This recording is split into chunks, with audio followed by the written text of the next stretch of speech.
Welcome to the Hostile Zone. Use your voice, Cinotti hears you. Welcome to the Hostile Zone. You're with the infamous and dangerous and always in your face, Eric Andrew Cinotti, Eric A. Cinotti, Big A, who? Eric Cinotti, of course. Right here on your iHeartMedia across every single platform. Tonight we have a little different segment to go on. Tonight we're having a little roundtable, a little different than usual. We're having a little roundtable broadcast. America Unfiltered. What everybody feels, but no one is saying out loud. That's what we're going to do tonight. It's going to be a little different. So good evening, America. I'm Eric A. Cinotti, and this is the Hostile Zone. And I truly thank you for yet another evening with me and my team. We truly thank you. Because the truth is what generally we do need, but we don't want to hear. What we need is an honest conversation, a no BS conversation, pulling back that curtain on more than waste, fraud, and abuse, pulling back the curtain on where are we in the world? Where are we as a nation? What kind of people are we? What kind of people do we want to be? And you know what? This is going to be a kitchen table conversation.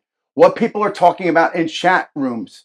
We're going to be having a roundtable with a good amount of people here, a few of us, different generations, types of opinions, and everybody's going to get together and we're going to talk because we all have one thing in common in the room here. We all want good for ourselves. We want good for our families. We want good for our nation. Regardless of who is in power, we all want to be here tomorrow. So these are the quiet moments, but we're bringing them to you on camera. Because across the nation right now, people from every single background, every generation, and every walk of life, they're asking the same freaking question. What the hell? What the F is going on? And more importantly, why does what we're being told not seem to match with what we're experiencing? Why are we being told everything is so great when I'm paying $4 something a gallon for gasoline? It's just not that simple, but it really is that simple. When groceries are unattainable, that's a problem. We're going to say it out loud. We're going to call it. Yeah, we're going to call it as it is. America Unfiltered. Because right now, April 2026, the facts are stacking faster than explanations can ever happen. Just in the past several weeks, gas prices have jumped from $2.90 a gallon to $4.10 to $4.16 per gallon, folks. That is so ridiculous. That is ridiculous. Oil markets, $100 per barrel. The Department of Justice Epstein release, 3.5 million pages, 2,000 videos, 2,000 plus videos, and 180,000 images. And here we go again. UAP, alien disclosures, unidentified phenomenon, whatever. 2,000 plus incidences, recent. And a federal posture, public facing. The government has a new domain, aliens.gov. If you didn't know, check it out. The federal government registered a domain. All government entities we use, formerly in the government, we use .gov or .mil. There is a new one, aliens.gov. So that means the government is clearly planning something. And alongside all of that, selective service. That is the draft, my friends, the draft. Selective service. 16 plus million men, ages 18 to 25 in that database. Army recruiting shortfall is now 15,000 below goal, which is what we didn't even have in 2023. Ongoing concerns about declining eligibility and readiness pressure into the late 2026. These are not isolated incidents, folks. These are not isolated incidents.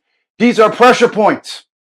These are pressure points. And when you step back and look at them all together, we must, as intellectual people, see something bigger at hand. Something people feel is not being clearly heard and not being clearly explained. And that's where tonight comes in. Because in this room, we've got the generations, we've got multiple perspectives, multiple experiences, different positions, men, women, age groups, gender, whatever. Rose is going to help us, gender affiliations and LGBT. And I understand they've added some additional letters to that recently. Maybe you can add some information to that. Look it up over there. I just found that out yesterday. apparently LGBTQ, blah, blah, blah, blah, blah. That's More. not recent. I don't even know. I just found out about it. Check it out. Look it up. Look it up. She's in the room. I don't need to look it up. You already know. Good. Save it for your time. Before we went here live with you tonight, we all sat down and said, frick it. Let's just do this. Let's just talk to some people. Maybe we can get something going. No script, no filter. There's some notes here, but basically for me to kind of keep it organized. And what comes out of that conversation is what we're going to bring to you tonight. Roundtable introductions. Obviously, I'm Eric. You know who I am. But joining me as always, my lovely, beautiful co-host, Miss Bianca Sea. The strong, intelligent, and grounded, and always bringing a voice that reflects what the people are actually thinking and feeling. Welcome, Miss Bianca. Bianca Sea, SBA. And also with me, she's always with me and by my side, and I cannot survive without her. So she's going to come on the camera in a second, which is a big one, folks, is my executive producer, Carrie Brooks of Seabrook Films. Come on in, Carrie. Going to bring strategy. Hi. She brings strategy, media awareness, and understanding of narratives. And she also tells me to shut my effing mouth all the time during the show, in my ear, on the screen. Also, we are thrilled to have on set, not on camera, but right here in front of me, we have our technical specialist and engineer, Rose. Welcome to the show, Rose. Hello. Hello. Rose is going to get, Rose is the youngest, our keyboard hero. How old are you, Rose? I turn 25 next month. 25. So you are Generation God. Are we old or what? Carrie, you're like Jurassic Park over there, Carrie. Oh, unmute yourself, Carrie. Jeez, you're supposed to be the production team. Oh my God, she's laughing. Oh, you're funny. Harsh much? No, we love you, Carrie. Honestly, I can't do anything without Carrie. Truly, she's amazing. So, Rose, what generation are you? What generation is Rose? I'm Generation Z. Generation Z. Okay. What generation are you, Carrie? You're a boomer, right? Baby boomer. And Miss Bianca and I are like we're like zennials between like an X and a Z, because it kind of merged, because we actually know life. We're the last group, and we've been actually following a lot on this recently, doing a lot of research. We know the last of the group of people that actually had to go to school without a computer. We are Oregon Trail children. Bianca, I think you're actually a millennial. Well, I'm actually on the end cusp of a zennial, because I still know. She's the last year, and I'm the last year. I still knew about floppy disks. Yep. And the 3.5 floppy games disks that they had, like the. Right, Kelly. They call us Oregon Trail people. And I also had a rotary phone. I had a rotary phone. Typing class, like the. I got thrown out of that class. I got thrown out of a lot of classes. I remember. Yeah. Typing class. Like actual typewriter. Like if there was any way to piss a teacher off, it was me. I'm that guy. Yeah. Yeah. So we got everybody. I remember like being so bored that I would just like do like little patterns on the paper. I used to, you know what I did? You know, you hold the button down on the keyboard back in the day, and it would beep after you held it for too long. So, and the teacher would lose her mind in the effing classroom, right? So I took my cigarette pack and I folded the little corner and shoved it into the key. Would be beeping the whole time, and I said, "It's not me," and it was beeping the whole through class. Well, Carrie, I see your mouth raised. That's on an electric typewriter, right? Yeah, that's what I'm saying. That's how old we are. What do you mean? I learned on a regular old key. Oh, you had to go. Yeah, I learned on that too. I saw that. I watched that. I didn't ever do both. that. Half of the class had the newer ones, and half of the class had the older ones. Well, they call us Oregon Trail. You remember Oregon Trail in school? Or like they were in the middle of transitioning, I guess. So like Oregon Trail. Hey, Carrie, as we're talking, if you want to throw up anything on the screen, Oregon Trail. Look it up and see if you can find an image of Oregon Trail. We were Oregon Trail children. That was like the first time with Oregon Trail. Yeah, it was the first like computer thing that we did. I had computer science. They're playing that in school again. Are they really? Thank God. I've seen some schools do we need to go back to flip phones. I'd rather not.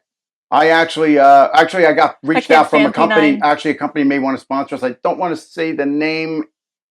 Eric, last name with a P. And owns a company. Your generation, like your beginning of the generation, having beepers? I had a beeper, man, and I was a drug dealer apparently with my beeper, and I had the color cases too. Oh, the light up ones were really. And actually, back in the day, and here we go. Ready, Carrie? You remember beepers? 07734. What happens when you turn that upside down? What does it say? Oh God. Hello. Yep. Hello. We used to do that on calculators. Yeah, well, that's how we did that, and then we got slick. You know, I used to just drop in the last 4 digits of my number. You know what I mean? So who needs to type in your whole freaking number in the text? I just dropped in the last four. All right, so now that we had a little fun with that, so we're gonna move into we're gonna have some segments, and we're gonna have some fun with it. All right. Rose, did you want to introduce anything about yourself since your first time really getting engaged here? I'm going to be the lead, of course, but I'm gonna not shut anybody up. We're not going to curse, but we're going to give our opinions. No one's going to be chastised for their opinion. I'm going to bring up facts. I'm going to bring up numbers, and we're going to talk about it. We're just going to go back and forth. No spin, no noise, no crap, no BS. Just the truth, and we're going to keep it real. And hopefully, if you want to reach out to the show and respond, I do read your emails. We are getting backlog, but we will. There are a list of people. If you want to communicate, reach out. Eric at ericandrewcinotti.com. All right, segment one, folks. Okay, energy, Iran blockade, the Iran blockade, and the cost of living. April 13th, 2026. Let me give you the little rundown here, okay, and then we'll get into it. All right. U.S.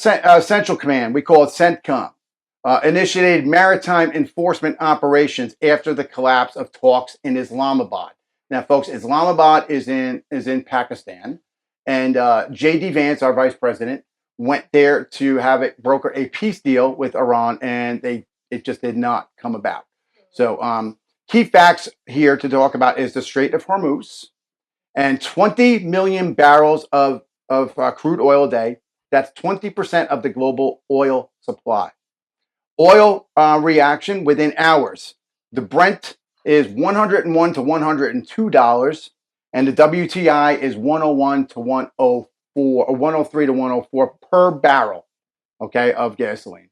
So that equates, folks, to U.S. gas prices in late February from $2.90 to $3 to now in April, $4.10 to $4.16. That is a $1.20 increase in gasoline in 6 weeks. Wow, that's high. Yeah.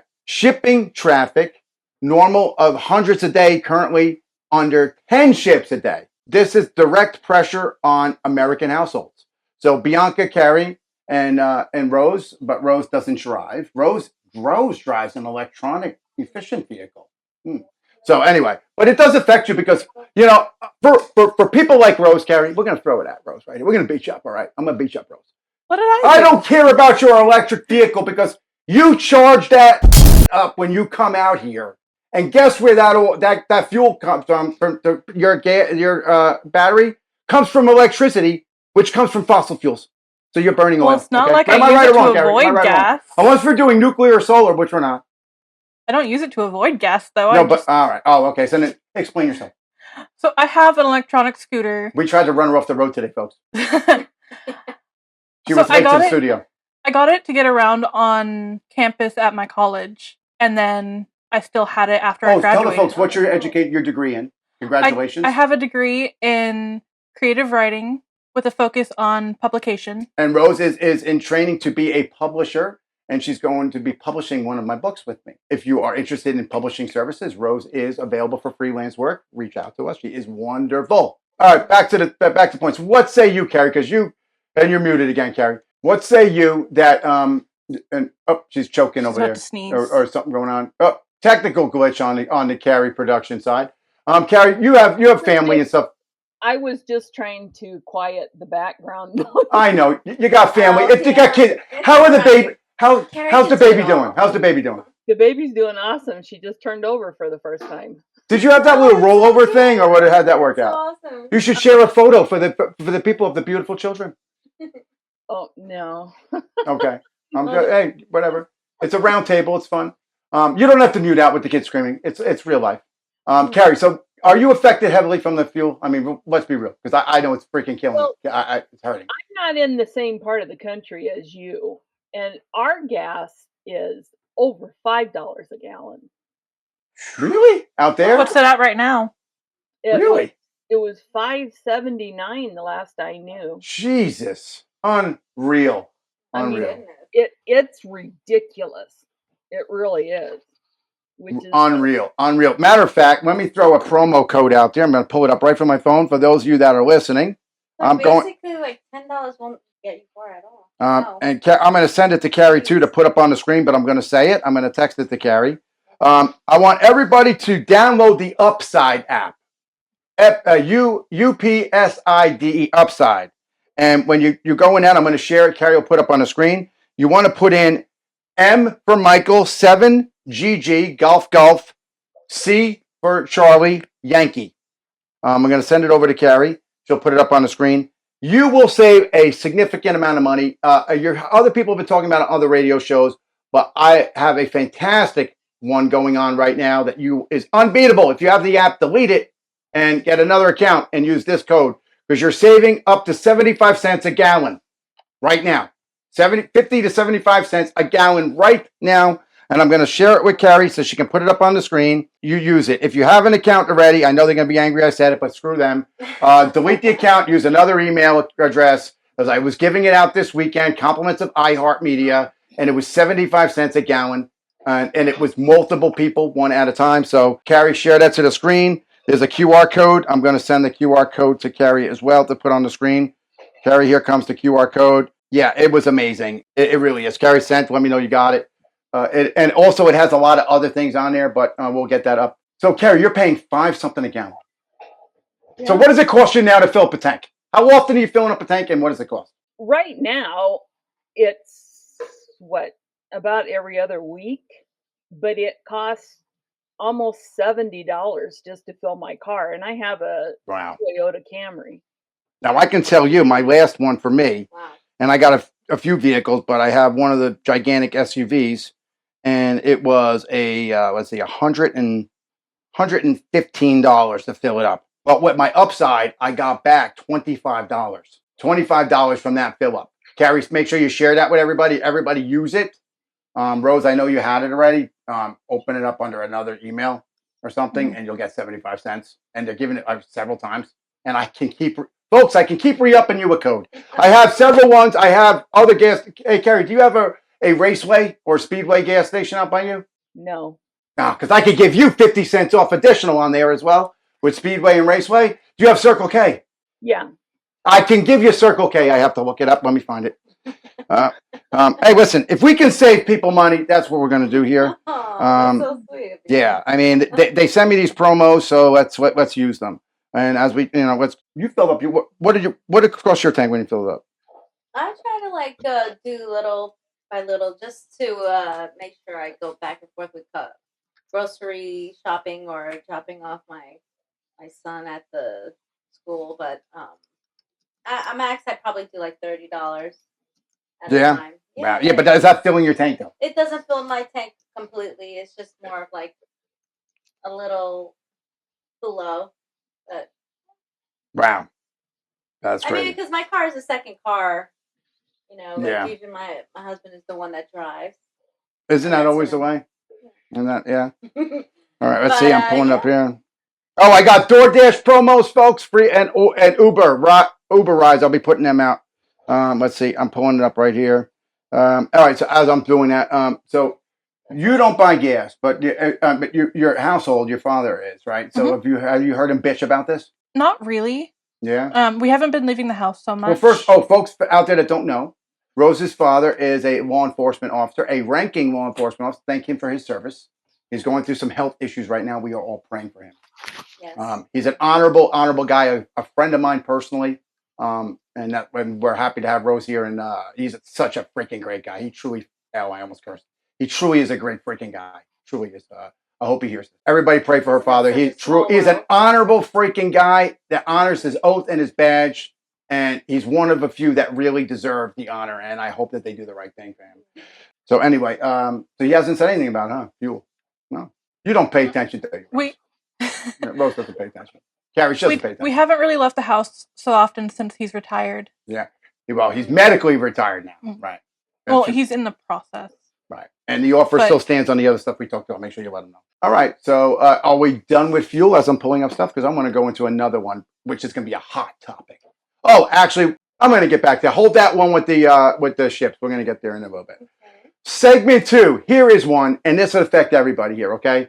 The Epstein files. Power and accountability. January 30th, 2026.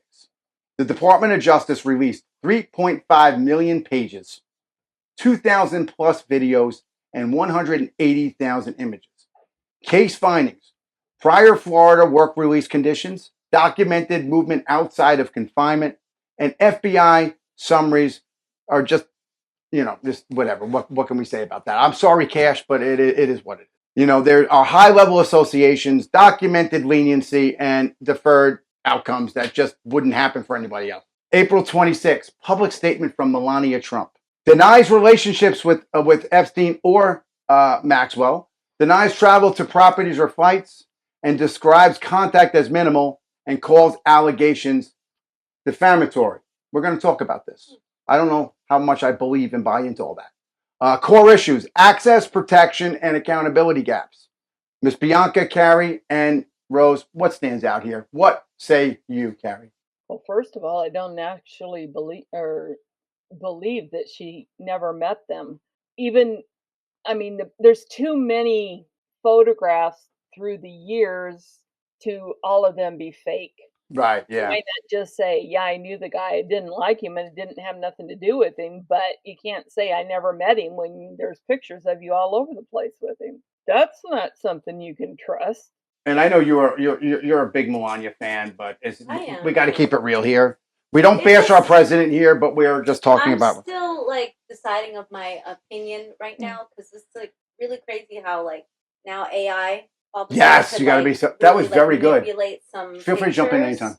I still need to do more of my research, but Carrie, I do agree with you that being in a small circle, of course, it's going to be a coincidence that they bumped into each other and happened to have the photo ops at that time. Yeah. Who doesn't do a photo op at a party?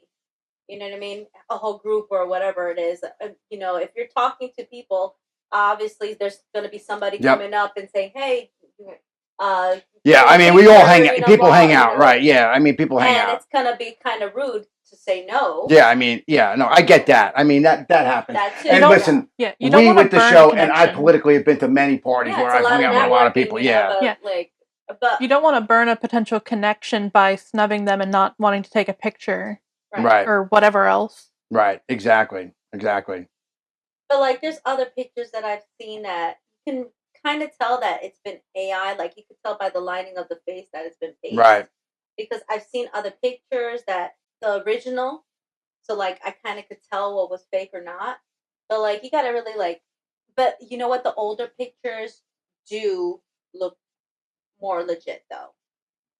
But here's the thing, and Rose, I know you're not a tech when it comes to that kind of stuff, but and you've been Carrie, how long have you been in Hollywood and entertainment? How many years? About 45. So this is a scary thing with this with this AI and these videos. I mean, it's scary stuff. You know how you can make people that you've never met do and say things. Right. It kind of blows your mind. Yes. I've to the point where as a person you can't believe anything that's going that you see more. As a person who comes from a background of being in the creative field with creative writing and having friends who were in art majors.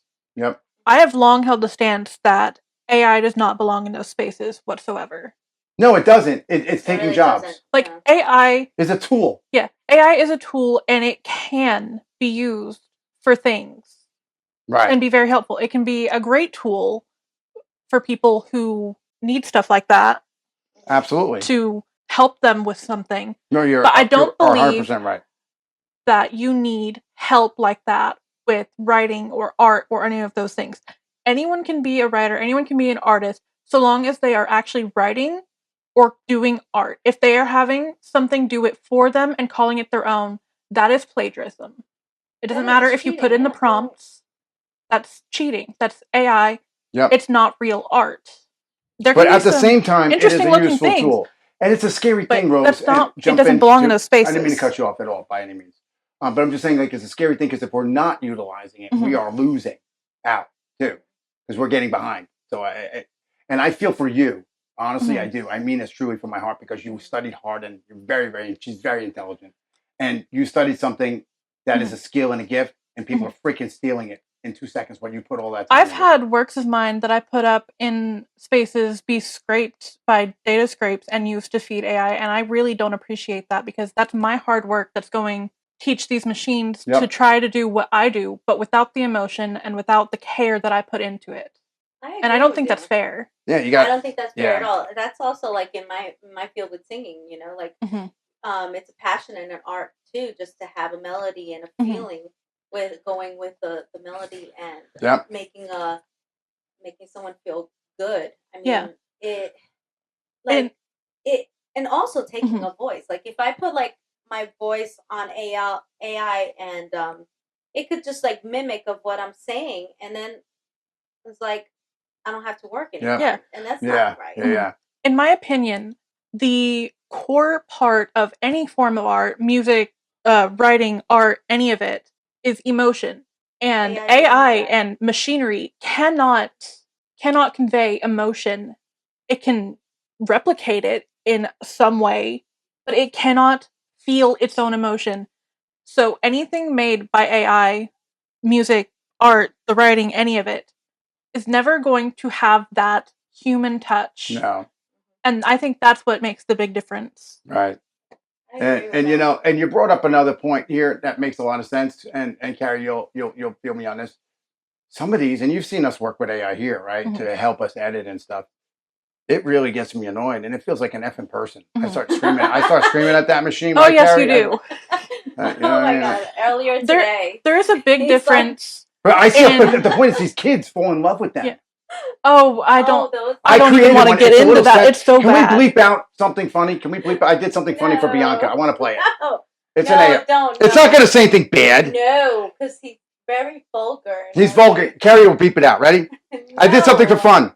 Right? Who cares? We're going to do it. Ready? No, that's so. I made it. It's so raunchy. She has a crush on a celebrity, so I made an AI chatbot, but it won't do the voice, but it talks to her.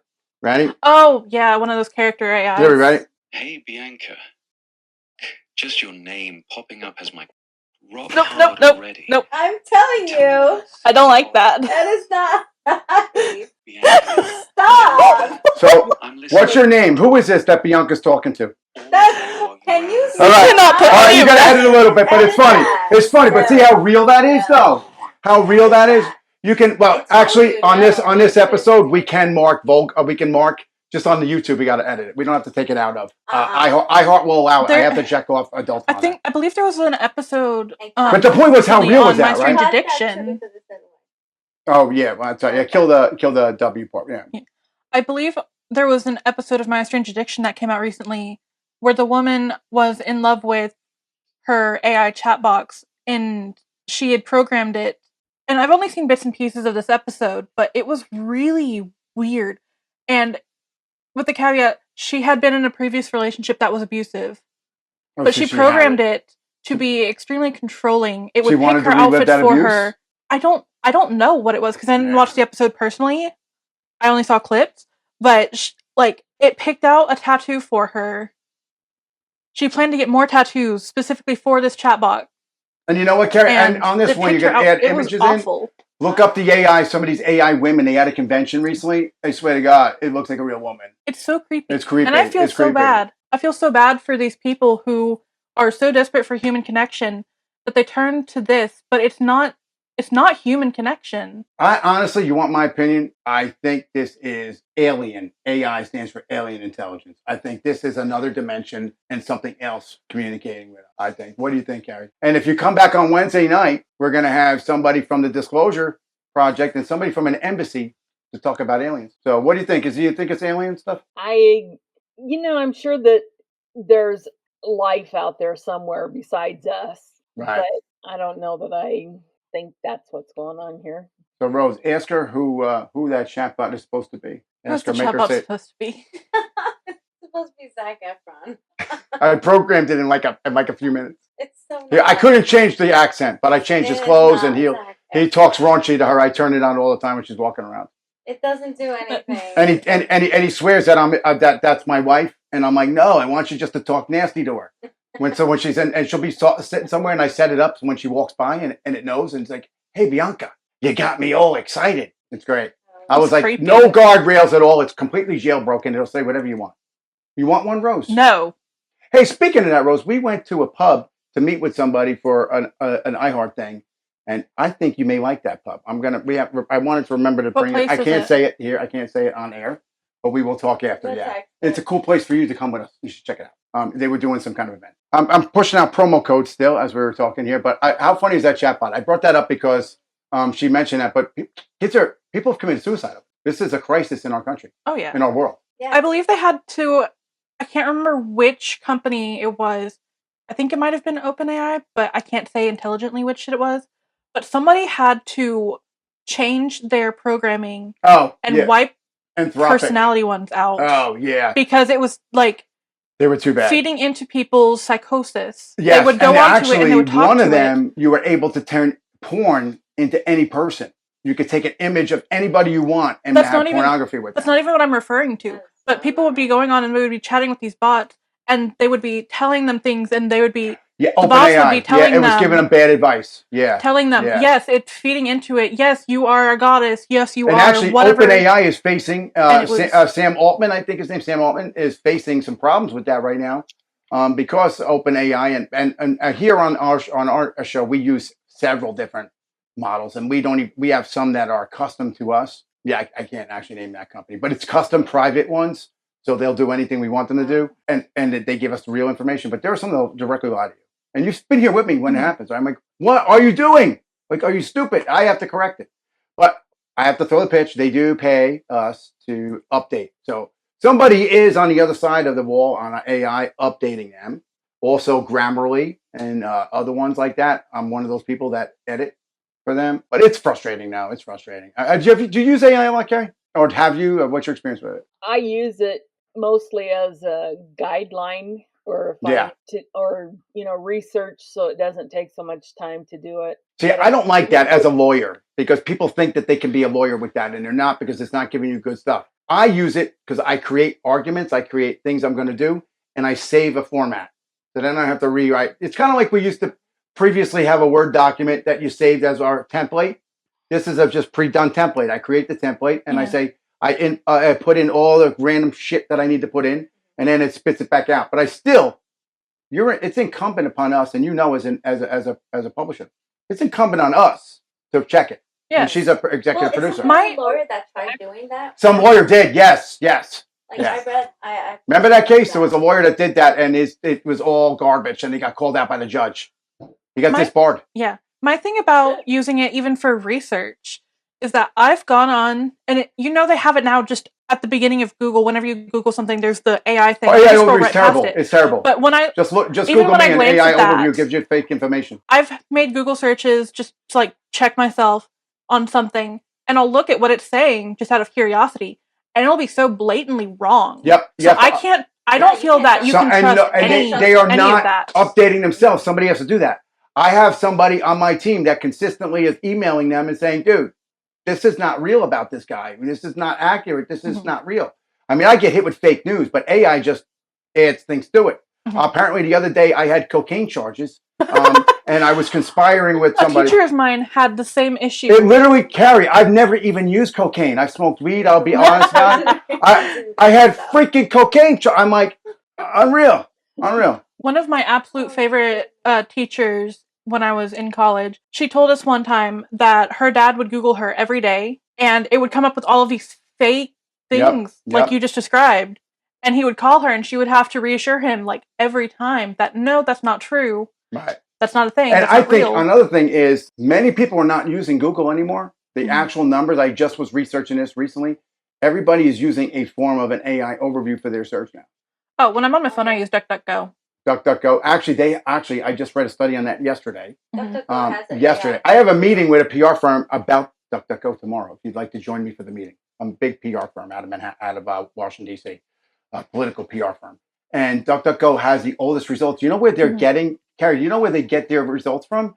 From Russia. Yandex, I think it's called Yandex, is the distribution that they're getting their stuff from. So the information is not the same if you look on DuckDuckGo, Bing, or Google. Or whatever, or Firefox. Yeah, it's you know me. I like to read on everything. Everything. What's that, guy? ridiculous. You can't. I don't believe anything that I read in. No, and yeah, you don't know what you can believe. Yeah, Right. but here's the problem, Karen. We faced that with me on here on many occasions. People are stupid. I mean, do you believe everything they say? I don't know. Take a trip to the courthouse and look yourself. I don't know. I mean, do something on your own. Hire an investigator. Hire an investigator. Pay somebody. Look it up. Don't read freaking Google and don't believe it. All he'll do is go online and read it, and then it won't be right anyway. Yeah, I mean, if you believe Google on some of these stories, you would swear to God that I'm like I was the worst person in the world, and I did all these things that never actually happened. Which really, Carrie, I want to get into that one day. I want to talk about this Navassa shit one of these days because I'm getting tired of it. I'm getting tired of the nonsense. We got to do that. I've been asked about it. I want to address it. Hello to the newly elected district attorney of Brunswick County. JK, congratulations. Yes, I missed you at the garden party, man. I was like, we rolled in right before I had a cigar to share with you. Sadly, we were in DC and then at another engagement. I wanted to be at that garden party and the after party you went to, and I hope you didn't drink and drive, but okay. Anyway, and if you are, I probably already know, and I have that footage because you'd want to come and get my electronic devices. They'll never be on those devices, so that footage will be out somewhere at some point. Anyway, I digress, Carrie. That's your job to yank me back in. But I do want to get that out of the way because I'm getting tired of talking about that shit 5 years ago. That is a non-case, never happened. So moving in to another topic, which we're going to cover on Wednesday night. Okay. It's going to be about UFOs, okay? Segment 3, UAP Disclosure and Government Control. February 20th, 2026. A federal directive that UAP file review and release. So the president, key data, AARO, that is the Pentagon's tracking office, changed names several times. And the government, they changed the bread, and the meat and cheese is always the same. So you never know the name, but it is. That's just what they do. So it could be a tip, it could be whatever, it could be anything. But anyway, 2,000 plus UAP, UFO, whatever the hell you want to call them, cases. Hundreds of them still are unresolved. The Pentagon and the ODNI, that's the Office of Director of National Intelligence, no confirmed extraterrestrial origins, multiple unexplained incidents. Okay, well, I don't know. If we pay attention, do we all remember President Trump on Air Force One talking about former President Barack Obama on a podcast talking about aliens are real? And he said, well, I think he just violated national security by giving out classified information. But he said, let me see if I can unclassify it and then get him out of trouble. Remember that, Kerry? Maybe we can put a clip up of that when you edit it out. So we're talking about classified risks, flight safety. I mean, these things are flying into aircraft, national security. I mean, they're flying over infrastructure. They're flying over bases. Congressional testimony.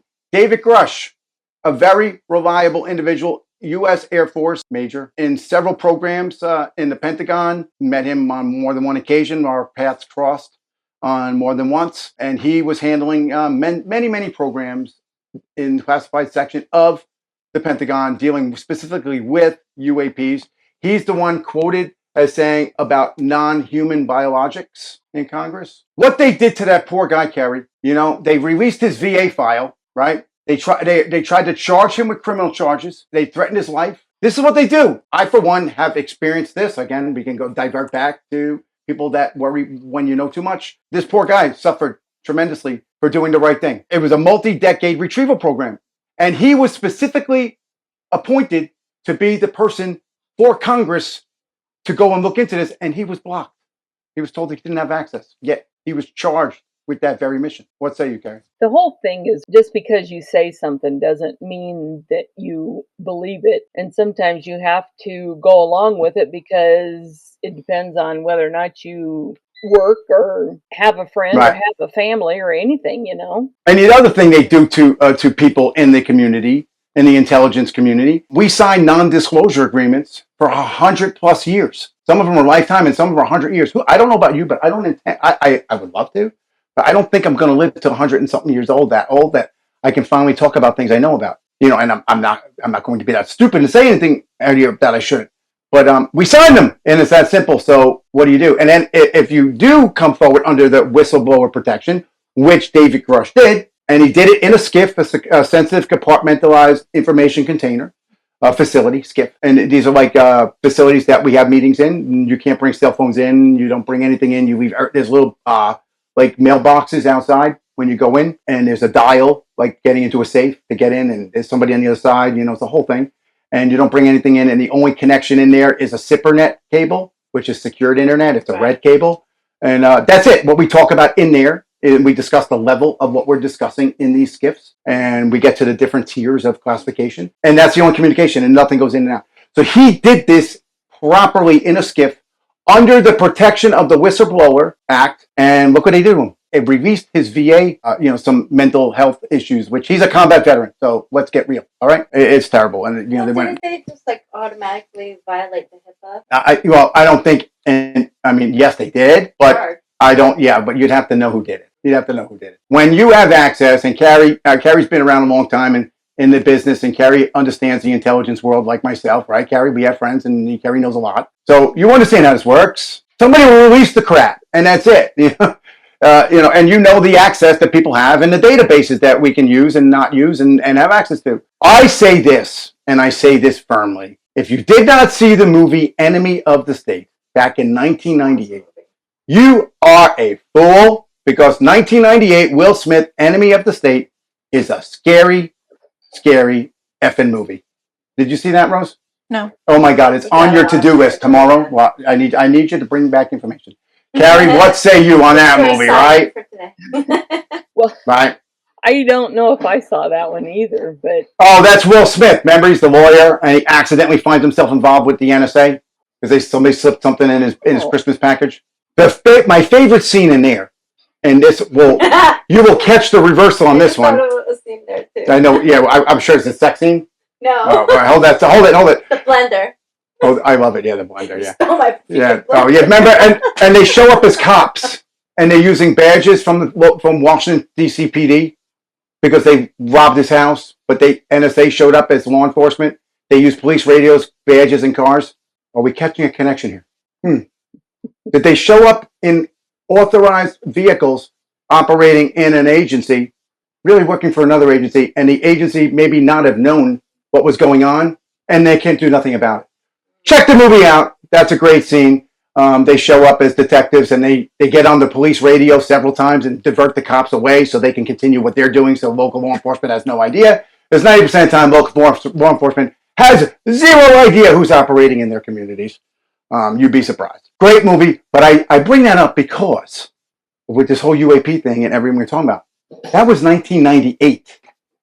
And they were talking about the satellites being able to read your newspaper. But it is an amazing movie. Another great movie, I guess, if you want to understand the process, is called The Recruit, a scary judge of talent.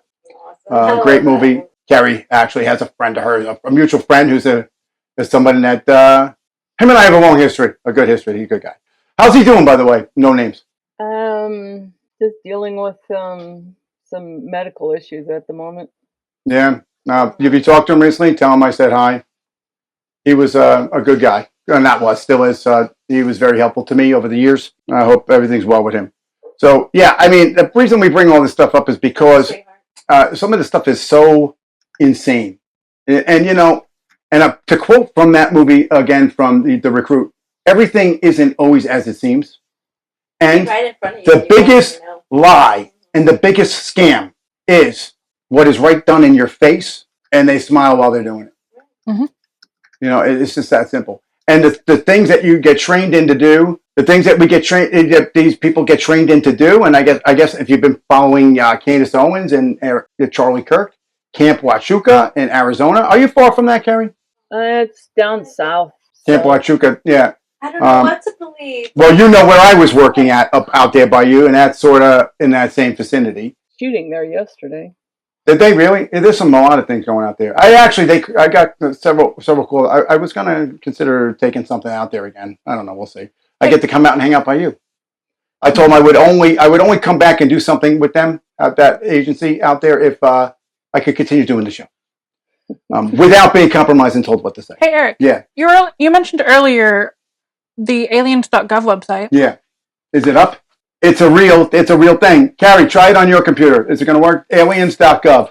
They own the domain. It's official. It's for real. People who can't see my screen, obviously. Well, they didn't announce it. They had no choice to announce it. Somebody acknowledged that it was there, but they didn't do anything with it yet. And I'm about to get into that. April 2026, aliens.gov was officially registered.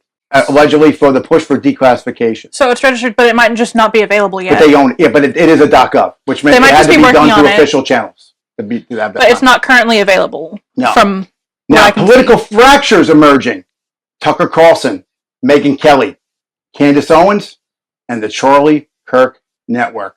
Questioning transparency and direction. All right, Carrie, everybody in the room here, let's do it. Candace Owens, Charlie Kirk, Tucker Carlson, Megyn Kelly. Crap. I mean, I'm sorry. What was the president thinking to speak like that about these people? The very people that got him elected and the very people he sat in stage with, he walked out into UFC with Tucker Carlson as a champion.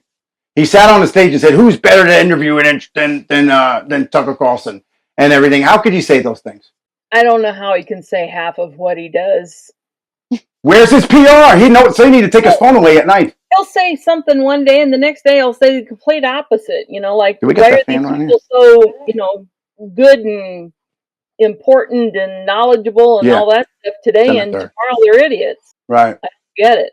I get, you know, as a guy that was screaming off the air and stuff, you know, before, I get that being angry, but I don't post that shit. You know what I mean? Like, you know, I'm angry about people, you know, but I let it, I don't know. I would never say those things. Especially when you know it's a blatant bullshit lie, because you know that you like that person. What? I'm not aware of what was said. Can you? Yeah, Carrie, can you pull it up and read what was said for everybody? And Rose wants to know, or if you could pull it up, anybody pull it up. I can do it here. Whoever wants to do it. I'll pull it up. It's pretty harsh. It's pretty harsh. I'll pull it up. It was on Truth Social. It's pretty harsh. Isn't that Trump's new? Yeah, it's his own too. He got blasted too. Well, is that where he posted the picture of him as Jesus that made everybody just come apart? Yes. And then he said, what did he call them on Easter Sunday? The Pope. All right, here is the exact quote from the president, okay? On Truth Social, Trump says, I know why Tucker Carlson, Megyn Kelly, and Candace Owens, and Alex Jones have all been fighting me. They think it's wonderful for Iran to have nuclear weapons, and because they all have one thing in common, low IQs. They're stupid people, and they know it. Their families know it, and everyone else knows it. There's more to it. Let me get the full context. Give me the full. Because it's pretty bad. He calls Candace an ugly person. In school that doesn't have the brains to think of. People believe this stuff, though. Obviously, we know this. Why? That's what I don't understand. Why? Let's see. We have here. He said, I don't need to have the support of everyone, but I do need the support of the American people, and I do. And then he mentioned about them having low IQs. They are stupid people. Their families know it.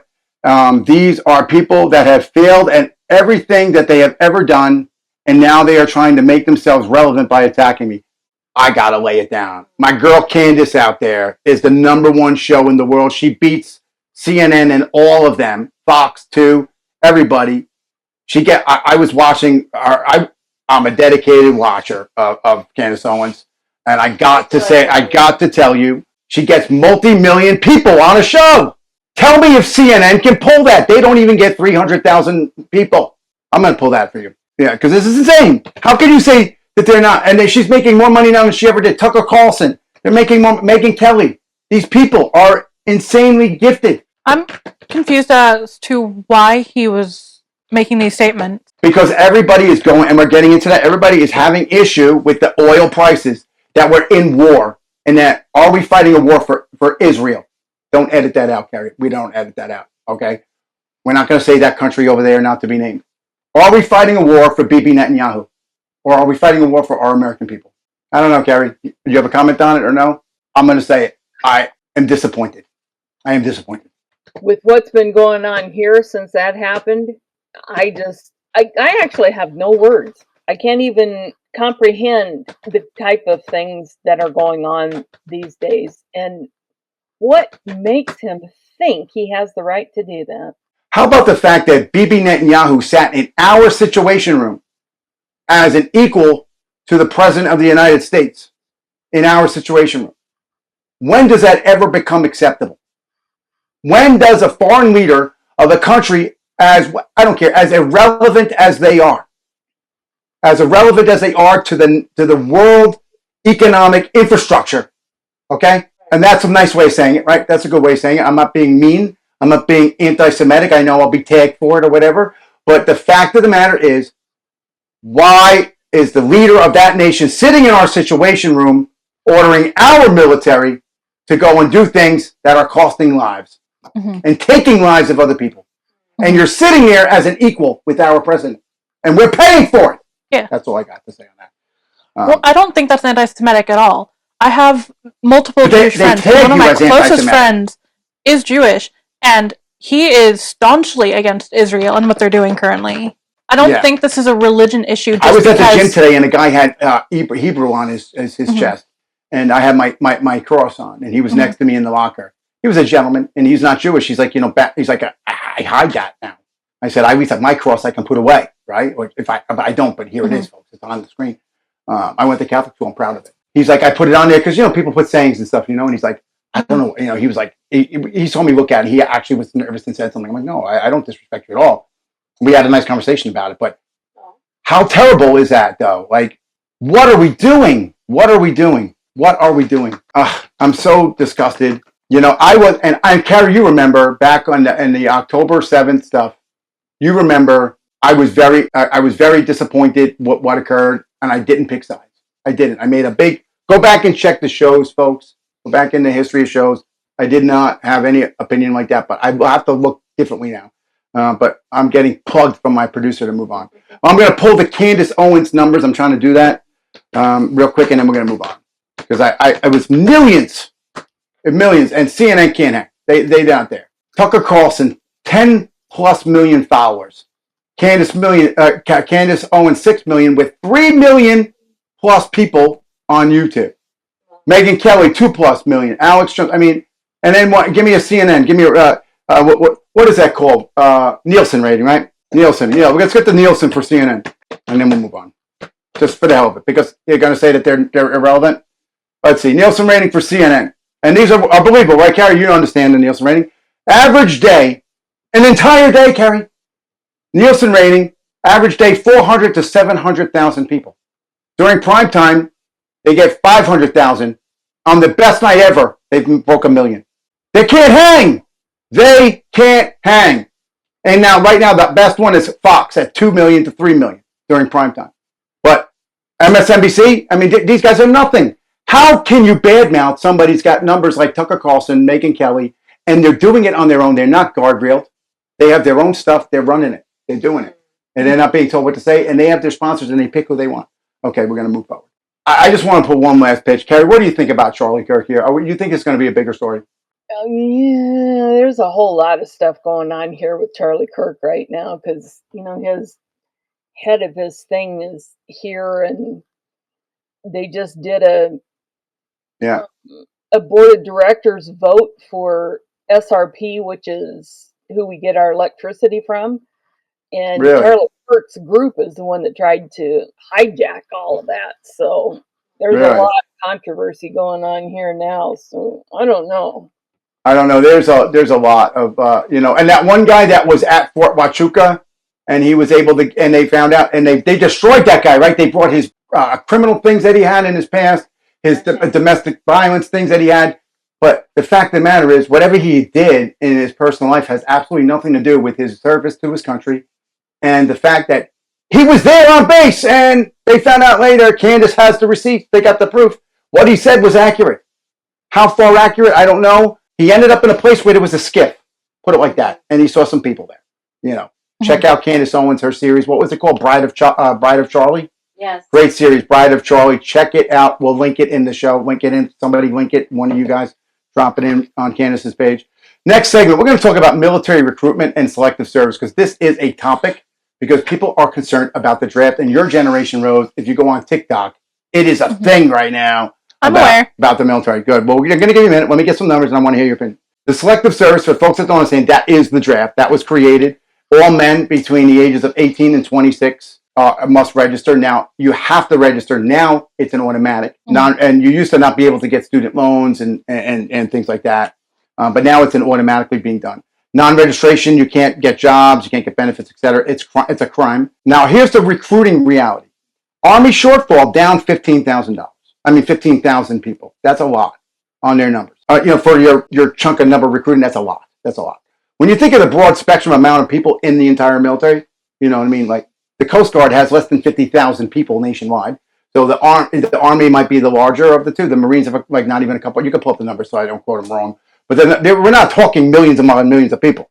So broader issues, eligibility decline. Now the Army just had to change policy and up the age that you can enter, and they had to take out like marijuana waivers and stuff like that. And how about the overweight people and the fitness standards and the kids that just can't read? And then obviously with all the nonsense, and I haven't been in the service and having spent time in recruiting in 2008, I mind you, it was a tough time to put people. Everybody I worked with in recruiting was going to Iraq or Afghanistan, and we still managed to make numbers. But this is it's a long, drawn-out process and a lot of tired people, and it's a different generation. So I'm going to get to your Sophia Chomp, and I want your opinion on this one. This is important one. So we're talking about we're talking about issues with keeping people in. They don't have enough incentives. People are getting out, and the discussions are we going to have a draft? I personally, folks, I don't ever see that happening. There are plenty of people like me that would go back in a second on active wherever they send me. I've had several conversations in recent weeks, willingness and conversations even today with people, and there are a lot others like me that will do it. So fear not, but my generation is the last generation of that group of people. National readiness is a thing. We must recognize that people that are serving hard, and those that have served suffer wounds, and their families suffer wounds with them. And service is personal, and it affects the family. And Carrie knows this, and Bianca, and so I want Carrie first, and I'm going to come around to you. Carrie, what say you on that? The only thing I can say is I'm really glad I have nobody that's in that age group that would have to sign up, because I can just see another Vietnam slaughter coming.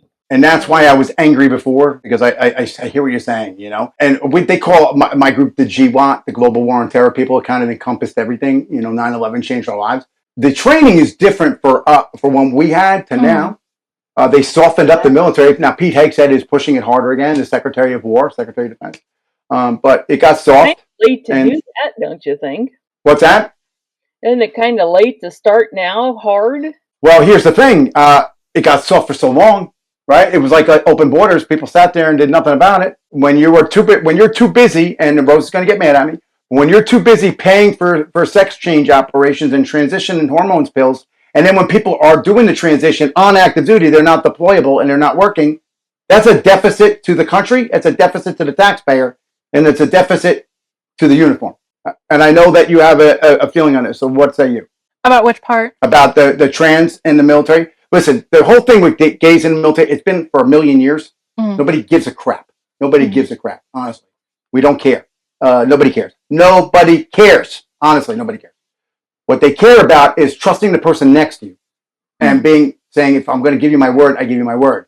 When somebody is transitioning and they're not on hormones, they're not deployable, they're not supporting a mission, they're bleeding money from a unit, they are filling a slot. We call it manpower vacancy, a paragraph and a line number. A paragraph is a section, and then the line is the job. They're filling a paragraph and a line number, yet it's not filled because they're not deployable and they're not usable. Same thing with some of these women that are overweight and can't do the job, and men too. Yeah. My question is, why aren't they deployable?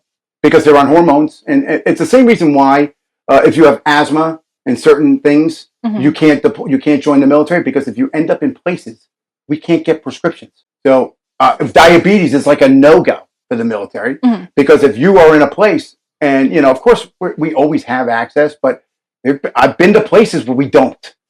And what do you do when you have a major situation? You can't. You need it. And if somebody's transitioning, they're on consistent hormones. And then you have the whole uniform garbage. Which uniform do I wear? And then the TikTok women with the eyelashes and the booty shorts in uniform. It's time to move on. That is not the representation of our country, Carrie, right? This is not what we want. Absolutely not. I can't believe that. Yeah, I've seen those. A fighting force. We are a joke. We are a joke. Not everybody is happy with the Secretary of Defense, with Pete. He fired some generals for being fat. I remember back years ago, I was a general that I worked with who was a very, very nice guy, very, very good guy. There's pictures on my Facebook with me and him. Pentagon called out on him and said that he was overweight and they were going to take a star away from him. And and he trained hard, and I was PTing with him, because of that. And that was 2008 or 9 or so. That was very nice. That's the right thing to do. But when you represent the nation, you need to be a strong. That's why he changed it from Department of Defense to Department of War. We are a Department of War. You have a Homeland Security. You have a local police department. These are your war fighters. They are the tip of the spear. Mm-hmm. They need to be out there fighting. I mean, do you agree with me, Carrie? I know you're getting tired, and you can roll in and out whenever. But I mean, this is such a great episode. And we don't have to do the morning one. And we don't have to do the morning one. You can hold out on that. We can skip on that because I think this is much more important. Well, let's just roll with this, and we'll do that in the afternoon. This is much better. And I'll push this one out a couple times during the day tomorrow. I mean, let's talk. This is the real thing. Say what's on your mind. This is what people are talking about. This is what people want to hear. Do you feel safe with some of these people on the front line?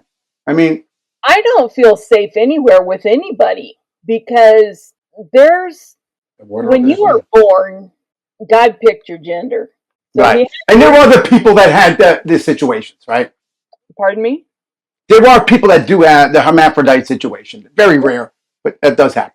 Intersex? It's a lot more common than you actually think. Yeah. But I mean, she's talking about people that are just openly deciding to change. If you're in a combat area and you see 5 men and 5 women on the front line, who are you going to stand behind? Exactly. Men. Right. Exactly. The men. A whole lot more safe. And the women, I mean, I'm sorry, I'm a woman, but they shouldn't be there. And you know what? And that's been, and I thank you for saying that. And then I can back you up on that one. Women in combat, yes, they're there, but there are positions that are. I got an interesting story to go back this one up too. I actually have personal experience. I don't want to be on specificity, but I have a good story about women in situations. I was doing something, and the situation came down to, and I was in charge of the evolution. We would call it an evolution. I was in charge of that op, and there was a woman there.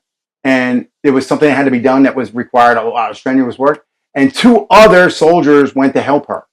And I was like, no, you will not. Stand down. That's her job. And if you all stop what you're doing to do what any one of us men could have picked up something that needed to be moved. I picked things up and put them down. But it was a major thing that she was picking up. If you can't be there to pick that up, then you shouldn't be there. Exactly. And they bitched at me for it, but later on, in the after-action report, the AAR, they said that I made the right call on that. Because those other 2 soldiers who were doing something else, maybe monitoring a perimeter, were no longer looking to help the girl. Mm-hmm. There's a job for everybody, right, Carrie? There's a job for everybody. And did she need help? Could she do it by herself? She ended up freaking doing it herself anyway. Exactly. I also had another one where a girl broke her nail and she freaked out. You're supposed to clip your freaking nails. Thank you, Secretary of War Pete Egg said he reinforced the policy of the eyelashes and the fingernails. Uniform. Thank you. Uniformity. Thank you. The Uniform Code of Military Justice, the UCMJ. It's that simple. When did we think it was okay to make our own rules on that stuff? And listen, I'm the last one to freaking talk because I broke a lot of rules. But I ate the shit for it, and whatever it is, what it is. But my rules I broke. I'll be honest, when they didn't hurt people, I like to get around red tape. But who says they can recreate the system? I didn't recreate a new uniform because I wanted to do fingernails or something like that, And that is a safety issue. Besides, it's a hygienic issue. I don't know, Carrie, what do you think? No, I totally agree. For one Bianca, thing, you have an opinion on this too. Bianca's holding back here. We need to beat up Bianca. Well, let her. I am proud. I am proud of the military.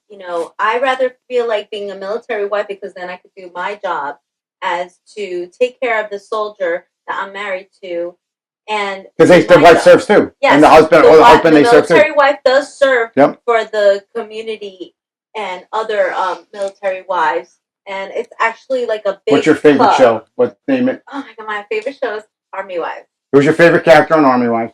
I forget the name of the general's wife. Yes. I knew it would be. It would be because I looked up to her because everything she does is flawless.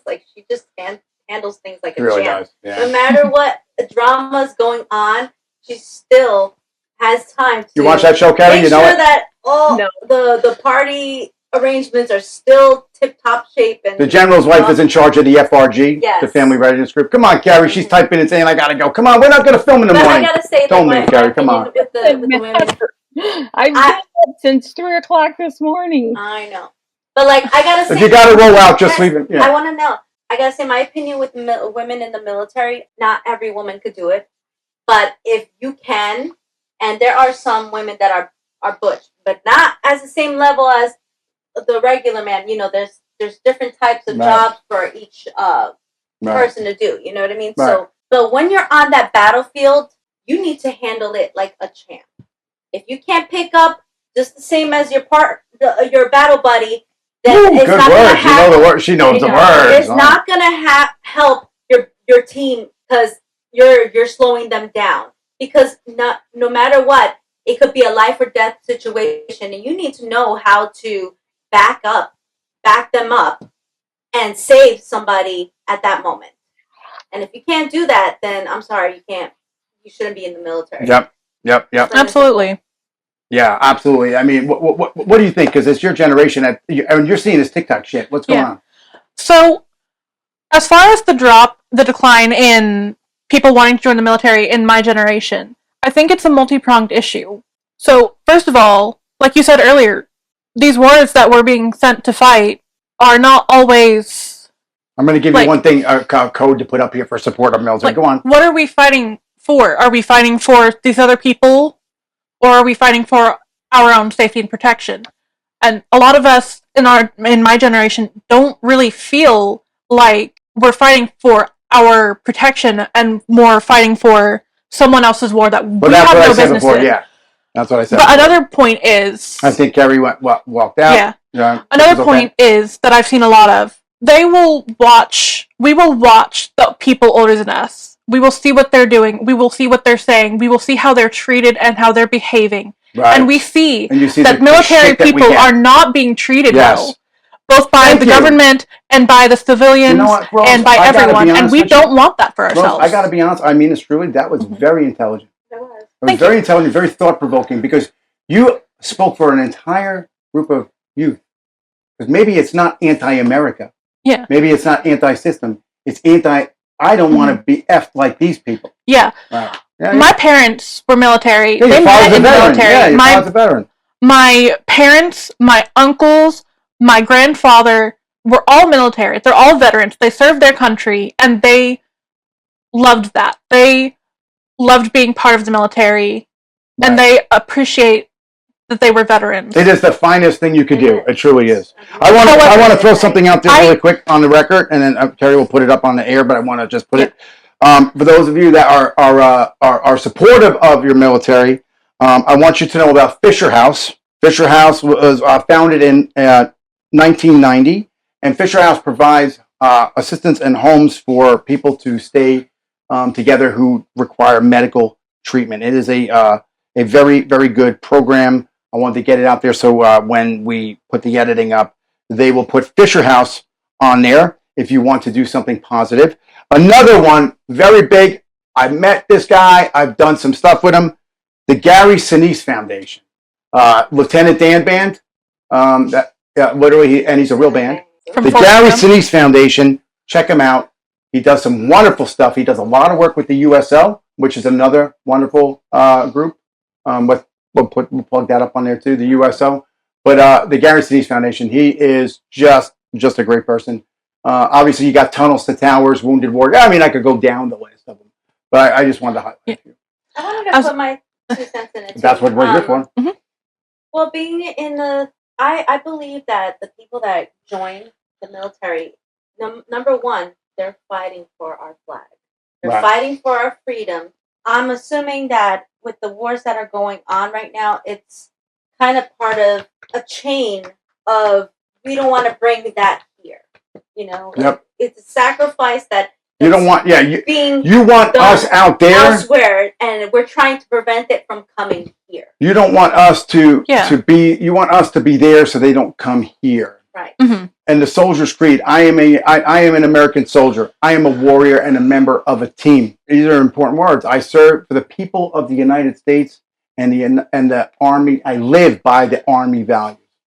It'll always be a place for mission first, and I will never accept defeat. It's as simple as that. Mm-hmm. Quick, fast, in a hurry.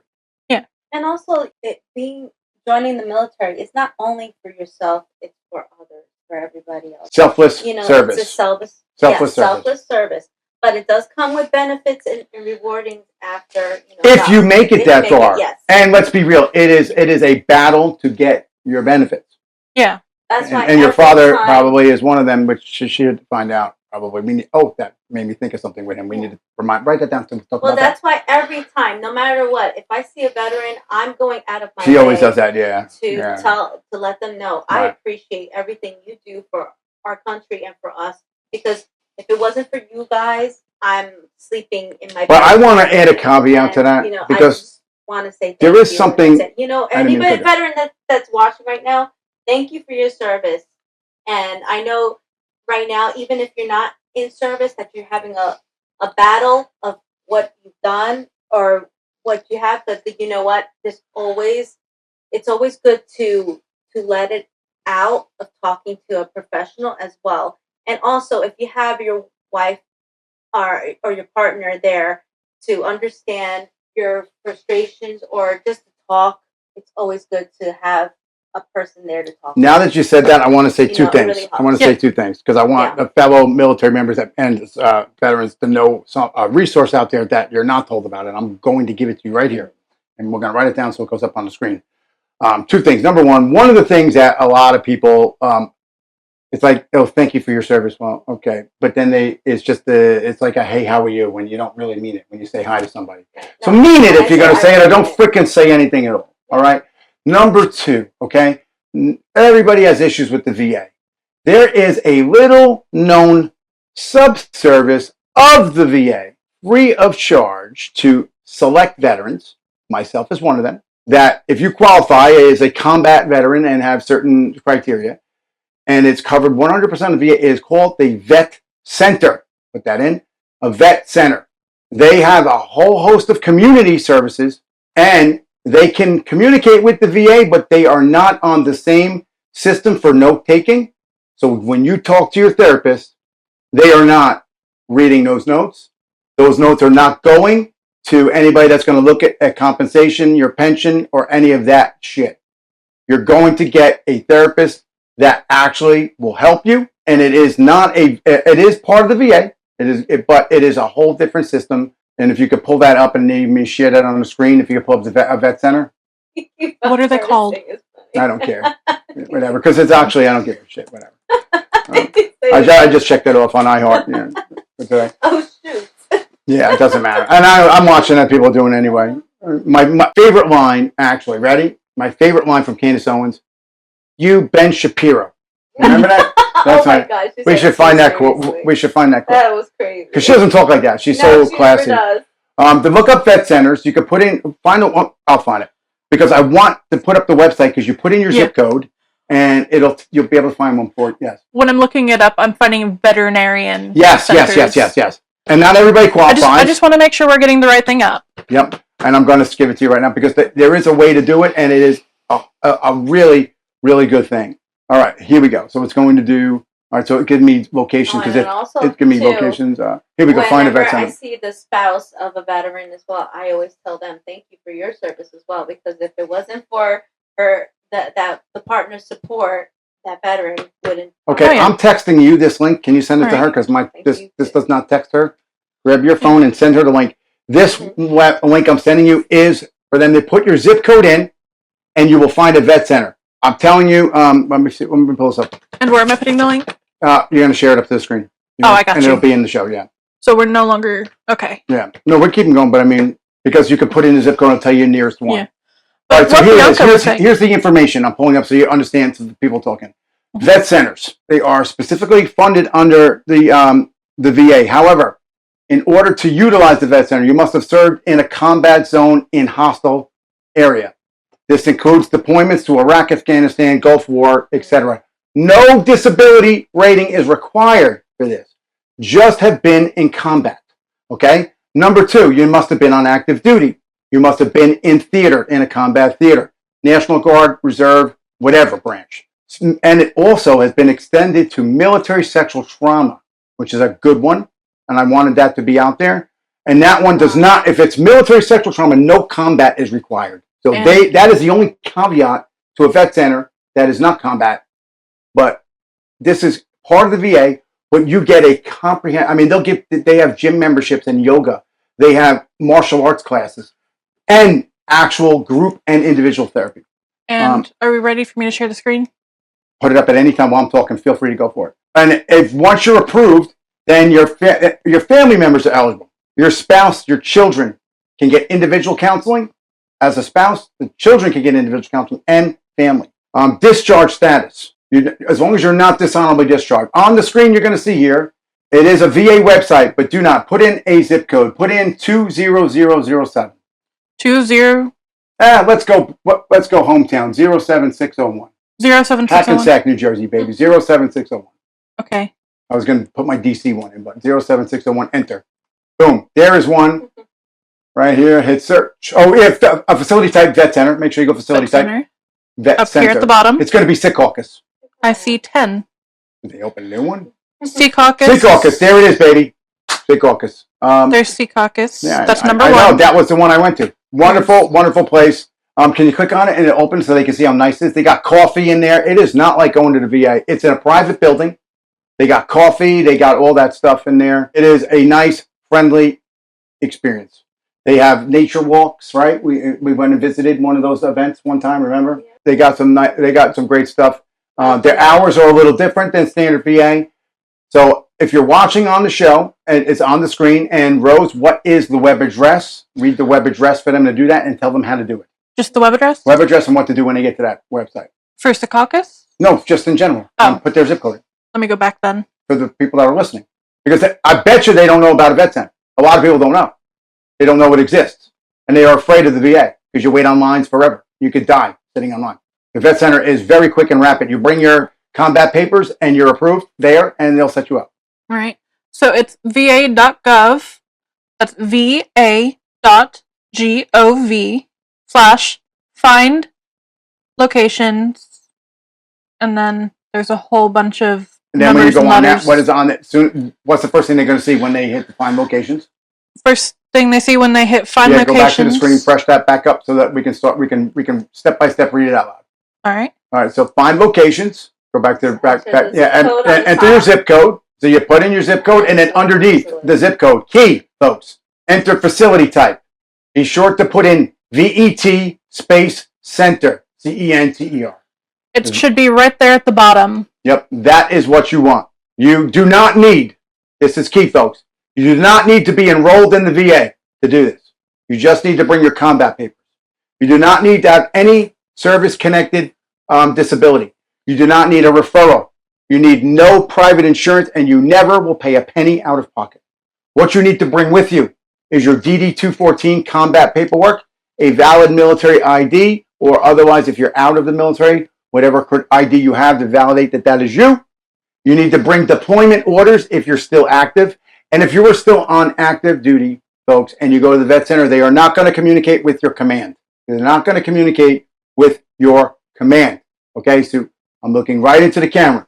You do not need to worry about somebody in your command finding out that you went for whatever counseling or whatever it is, family, whatever it is you're dealing with. They do not communicate. They are the VA, but they are a separate arm. They can see the VA.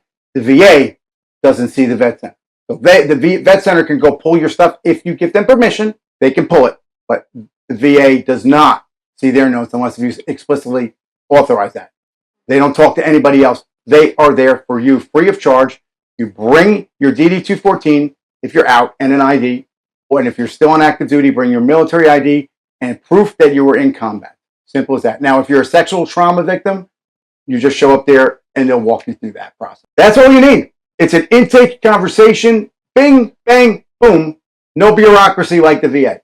And you're in. It. Yeah, you can take it off. Well, that was such very good, knowledgeable. Yeah, that's why I wanted to do this. You know what, doing this and helping out a viewer that's in need of, someone to talk to. I hope. Yeah, and now I want to talk a minute about the military sexual trauma. Because you said to me on a previous show, you had a friend that was sexually a sexual person, a sexually abused person. And I made a mistake that day, and I'm going to call myself out on it. All right. I assumed it was a her. Mm-hmm. So I'm owning up to that because people put people into categories that don't exist. Yeah. So what say you on this topic? I think that there is a severe issue with underreporting for victims of sexual abuse of any kind that are male or non-female. Yeah, for feeling like, yeah, right. One, because maybe they don't feel like they'll be believed. Two, they go and report it, but the police don't take them seriously, and it never gets further than that because they're treated poorly. Three, a lot of people have this awful opinion that only women can be sexually assaulted, and if you're a man, it's not assault. So a lot of men I have heard of have been assaulted, but they don't know that they've been assaulted. It is a tough one. I'm going to tell you why. And both, I want you to help me out here with this one. As a guy, and you're going to disagree with me, and I'm sure a lot of people are going to disagree with me, but it's cool if my teacher wanted to have sex with me when I was 16. That is the shit right there, man. That is awesome. I'm sorry. I know I'm making a light of it, but when you're a 16-year-old boy and you got a hot teacher that's like 23, come on, man. See, like, that is depending awesome. on where you are, the roles are reversed. It's terrible. But also, you get to see as the guy, the kid, it wouldn't have messed me up at 16. It probably might have made me learn something better when I got a little older. At 16, maybe not. Oh yeah, I mean, yeah. Now you're talking into terror. I'm talking like that. When you get older and you start to think about it, and you realize, did you actually have an opinion on that? Did you actually have a choice, or were you just believing that this was so cool because all of the boys around you were saying, "Oh, that's so cool"? Yeah, right. There's also, depending on where you are, 16 is actually. I was going to discuss that. Consent. I teach that at university in New Jersey. Yeah, the age of consent is 16, meaning men, women. Okay, in New Jersey, folks, I'm looking right in the camera. In New Jersey, you're not, and I'm not offering legal advice. I'm offering professorial legal scholar information. If you are going to engage in a sexual relationship and she or he is 16 years old, then you can do whatever you like. I mean, obviously without assaulting them, with consent. Now, 15 is legal with a 4-year rule. So let me explain. Let me preface this for the folks. If you are 19 and the girl is 15, then it's legal. But if you are 20 and she's 15, you're doing 25 years. And you could do 25 years in the state pen. Still creepy. We used to make a joke back in the day. 16 equals a good time. 15 equals 25 in the state pen. That was the joke back in the day. And in New Jersey, 13 can never consent. Absolutely. Now, and there's a preface. One more preface. If you hold a position of power over that person, that's the next part I wanted to get then to. you and I got a really good story for this one of somebody that I know, and I worked on a case like this in New Jersey. This case, I can't name who it is, but you can Google and you might be able to figure out what it is. If you have a position of power over that 15, 16-year-old, then it's always a no-go. Okay, so if you're the teacher over the student, no-go. Probation officer over the student, no-go. Any of that stuff, right? Now, here we go, Rose. I'm going to get you. The DARE officer in school, same stuff, right? But we had a case, and I was on this case, where a police officer in a small jurisdiction in a northern New Jersey town was down on the Jersey Shore, Seaside Heights, Jersey Shore, you know what I mean? Shout out to Situation and Snooki. And out on there, and he was like in his 20s or whatever, and he met this hot girl. And truly, I mean, I could say it now, she was hot, right? And he met her on the beach. He never told him how old she was, right? And they started hooking up. And then he found out how old she was when they were back north. But she was of age. She was legal, but he was a cop. When she found out that he started dating a girl of his age, she pulled the Me Too bullshit, right? So, however you want to call it, back then. And they tried to take him down. And guess what? It didn't count because he had no position of authority over her. Just because he was a cop made him no better than her. If he was a cop in her classroom and she had to report to him, that was different. So the position of power is vague. Now, also in New Jersey, for my Jersey folks, if you cross into Manhattan, the laws change. And now you've also taken a minor across interstate, and that's federal. So yeah, you could be Hey, listen, hit me up. Anybody that took my class at Montclair State, William Patterson, Bergen Community College, Berkeley College, Essex County College, New Jersey City University. I'm sure I'm missing a few. Come University. Shout out Brookdale College. Let me know, anybody, if I missed where I taught. You could find yourself in federal hot water because you could be, and where I reside and the area, you're 3 miles from Manhattan. You can see Manhattan. So I mean, that's what we do at night, so you go to Manhattan. So like, if I'm 21 and she's 17, totally cool, right? I mean, and it's actually nothing wrong with that. It's like 4 years, right? Really nothing wrong with it. And girls mature faster. It's getting to an iffy point, but hey, come on, let's be real. My parents have 10 years difference between them. You know what I mean? Like, oh yeah. At a certain point, it doesn't matter anymore. But let me just finish, and then you can jump in. But if I was dating a girl like that, and I went into Manhattan, second I went into New York City, I now took her across state lines without parental permission. That's a whole bigger ass charge. Oh yeah. Hold on to that thought, folks, and keep on to that one. All right, so what were you gonna say? What was I gonna say? I don't know. I got you there. You dating somebody underage, Rose? I'm not dating anyone. Period. Are you looking to date? Rose is single. No. Okay. Well, single and not looking. We have a place to show you. You might like. I want to circle back. We got a little bit off rails on what I was trying to say earlier. When I was saying there were so many people who believe that men, because they're not women, because they're men, they can't be assaulted. So a lot of boys and a lot of men were assaulted, even by women or by other men. Either way, assaulted. And they didn't believe that they were assaulted. No means no. Yeah. No means no. Yeah. Either or, no, even right. And I've seen men who have been assaulted who were just having fun with their friends and discussing these things like quote unquote conquest, whatever. And they were talking about conquest, whatever the word you want to go with. And they would talk about this one situation where they didn't really want it, but they did it anyways, or they weren't listening when they said no. Out of pressure, sort of. Yeah, they were pressured into it. Or like trying to please somebody. Right. They presented it as this funny ha-ha thing that happened. To, like, take it for the team. Take one for the team. Oh yeah, that's jumping on a grenade.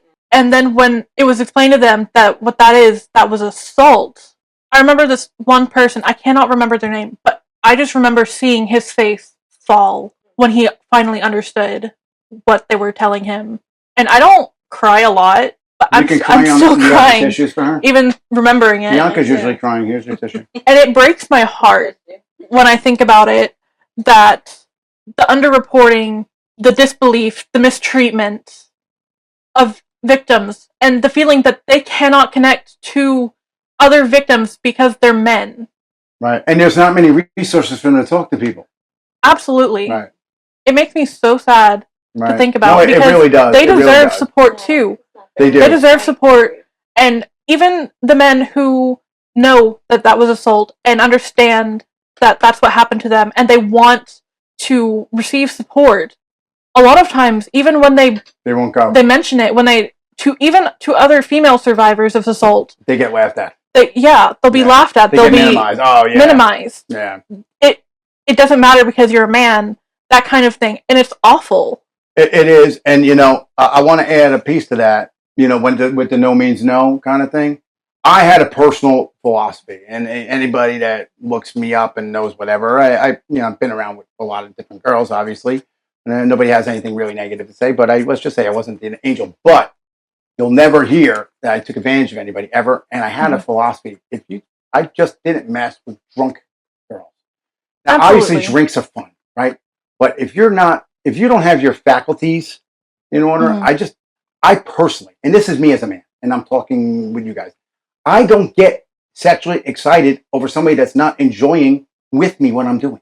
Mm-mm. If you're not having pleasure by what we're doing together, it doesn't pleasure me. Now there are some sick fucks out there that they do, and hey, we got stories for them too.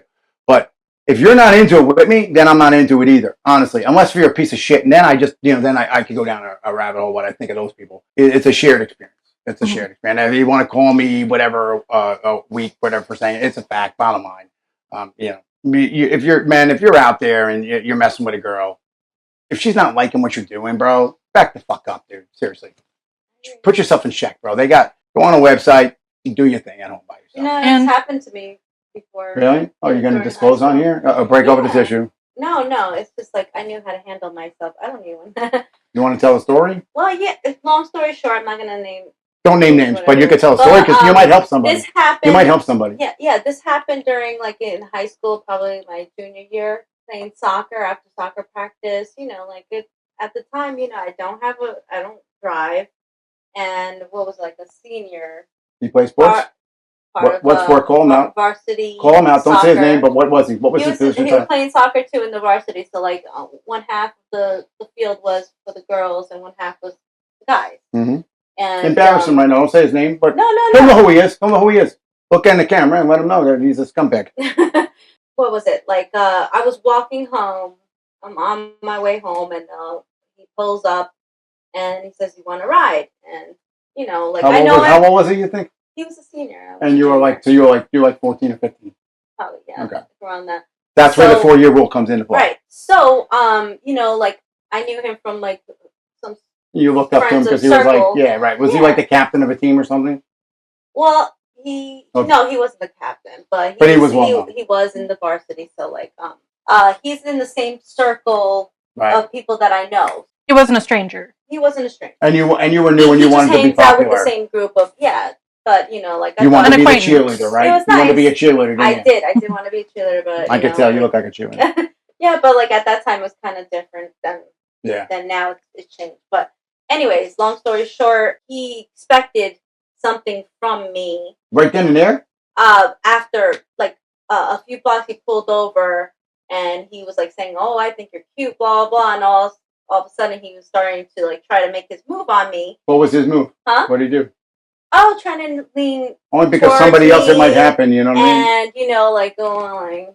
Oh, he's trying to push your head to perform. Was it like, oral? Yeah. Get out of here! He was trying to push your head into his lap. Yes. What a fucking loser! Right. Really? Wow. And I was like, did you punch him in the mouth?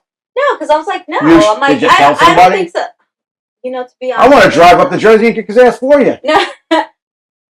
No. No, because you know why? Because I never got. You kept your mouth shut. Because the thing is, I never let it get further. I knew how to defend myself. I'm like, what a didn't? freaking loser you are of trying to think that I'm like that. I'm not a type of girl. You said that to him? Yeah, I'm not that type of girl. So whatever you're thinking, it's not going to happen. Now let me ask you the real question. And Did you finish driving home? No, I walked out of the car. Oh, okay, all right. Oh, but you got out. I don't care who you are or who you know and stuff. But I'm not that type of girl. Good for you. Good for you. I'm like, I don't care what it is. I'm getting out of the car, and I don't need your help or whatever. You could just drive away, whatever. Because I'm not. I have dignity, and you know what? I thought I kind of had a crush on you, but you being like this totally turned me off, and that's it. And I was gone. Now, let me ask a question. Whatever happened? Did it ever come up again, or was he the piece of shit that made rumors around you? Actually, he didn't make rumors. Because some of them do that. Some of them do that. Because I put him in his place. Every time he looked at me, he felt like a loser. He felt like you embarrassed him. Yes, and you know what's he doing these days without? Apparently he was obviously then. It was obviously then. Yeah. So, do you have anything like that? I mean, we're just sharing. And that's the first time I actually told. Do you feel good about it? I do, and I never thought I would say it on air like this. And actually, I got some notes here of things to continue on with that. I like if you have a gut feeling, and to prevent from getting further, you know, I could have been. You know what I mean? Like you're lucky. You're lucky of where you were in the time of day. Mm-hmm. Yeah, and alcohol wasn't involved. Right. Yeah. You just gotta know people getting looted at parties and shit like that. You need to know the red flags right away, and that's it. Now let's talk to Rose because she's a different generation, much different. I don't know that I am the best person to talk on that part. I have never and don't think I'll ever be the type of person to go out and party. Would that person that you know come on blindly on the show without a botched voice we're and not everything? In contact because I would love for that person to tell their story. But I'm not the type of person to go out. I'm a homebody. I like staying home. I don't drink much. My friends don't drink. When we hang out, we're hanging out and we don't drink. Some espresso martinis. But so I'm not the type. I don't really think I can speak accurately on this in any kind of intelligent way. But I know that it's a big issue and it's only growing, and I think it's a big thing that people need to be aware of. back on campus when I was in college, we would have these seminars all the time about safety, and it was open to all genders because it's not just women that get roofied and assaulted, as we I got discussed some roofie previously. stories on that. But I could tell you, like they this would give Jersey out- style, we caught some people doing that. Yeah. The Jersey style, we took care of them. They would give out Shout like out, covers, you know, one of those I'm talking about. like covers for your drinks, Like he's and not like doing teach, anything anymore. be aware, be aware, be aware, be aware, be aware, always. Anytime you're out, don't look away from your drink. Don't look Always away. cover your drink. Always. And and don't get a mixed drink. Just get especially with these White Claws and all this stuff. Yeah. Just get And I see these TikToks and these friends who are aware of this, whose friends are not so aware of this or think it's not so big a deal. The sugar sticks, what are they called? The pixie sticks? Pixie sticks. Oh my and God, they're still around. they'll use those and put them in their friends' drinks just to show them how easy it is. I Even a moment of inattentiveness, and there it is. Can you get one of those? Get that thing right there and connect this. I'm gonna go there's TikTok friends live on this. doing that to you, they're not your friends. Yeah. No, the point of them was them showing their friends how easy this is, and that they need to be more aware. Right. Oh, gotcha. Yeah, grab that tripod. Let's go. Nowadays, like they do. I've seen on or any advertisement, they actually do sell like a scrunchie that's also a portable that you could like slip it over your drink. Oh, I was saying about that a minute ago. It prevents from somebody like slipping a pill. I don't know where they went, but I have a couple of covers, like cup covers that have just a tiny little hole for a straw. Yes. And that's it. And that's what it is for. So I thought that was a great invention. The dollar stores, get a balloon and just poke a hole in it and just put that balloon, stretch it over your drink, and it might. We are filming our iHeartRadio, iHeartMedia, The Hostile Zone, and we've been asked over and over again to do some TikToking in there and bring it in. So we are having an open discussion. We have our engineer and technician Rose here. Say hi, Rose. Hi. Bianca Sea, SEA. Give it to him. Give something real quick. A little note. Bianca Sea, that's me. And Eric A. Cinotti, The Hostile Zone. The Hostile Zone, Eric A. Cinotti Unplugged, and The National Report. And we were having a roundtable discussion for a show, which is not normally how we do our Hostile Zones. TikTok now has a iHeartRadio channel that will be, this show will be aired tomorrow on iHeartMedia. And the link to the show on iHeart, Spotify, Amazon, Google, everywhere. We are Prime show, so we will syndicate across everything. The link for that will be available in this episode. And you should check out the whole episode because it was pretty raw and pretty in detail. And we also encourage you on here to leave comments and ask questions because we have been asked to do this more often. Wednesday night, we have another show coming out, and we have some amazing insiders when it comes to alien disclosure and non-human intelligence, NHI. Yeah, so we have a lot of stuff. I'm being told to move in better. So as we were continuing, we're going to continue on for a few more minutes on the roundtable, Rose. Mm-hmm. We were talking about sexual assault and Me Too. I want to talk about child exploitation and online predators and digital threats. Okay, absolutely. Some key facts on the table here before we get started. For the folks at TikTok, how we've been doing this today, and this is not how we normally do it, but it seems to be something people want. We're just roundtabling it. Nothing is scripted. I throw out some stats, and we're just going to talk. We have different generations here. Rose is, how do you identify as your pronouns? Gen Z. Gen Z, and your pronouns are what? She, her. She, her, okay. So we have a good mix here. So with the stats on child exploitation, the FBI reports millions of online tips annually, with 30 million plus on the cyber tip line alone. And the platforms are involving social media, messaging apps, and gaming systems, and gaming environments, which I don't know much about. Maybe you do, which really, and I'm sure the folks out there on TikTok, let us know. We would like to know. iHeartMedia, we would like to get that out there. Tactics are being used to groom and coercion and sextortion, where they get people to share images or conversations, and then they turn around and threaten to make them public. Let me tell you, I'm looking in the camera for iHeart and the TikTok. When somebody does this to you, you have rights. It is a federal felony to extort you sexually, whether it be images, conversations, or whatever it might be. Okay, that is just hands down fact. I can provide that information in the link.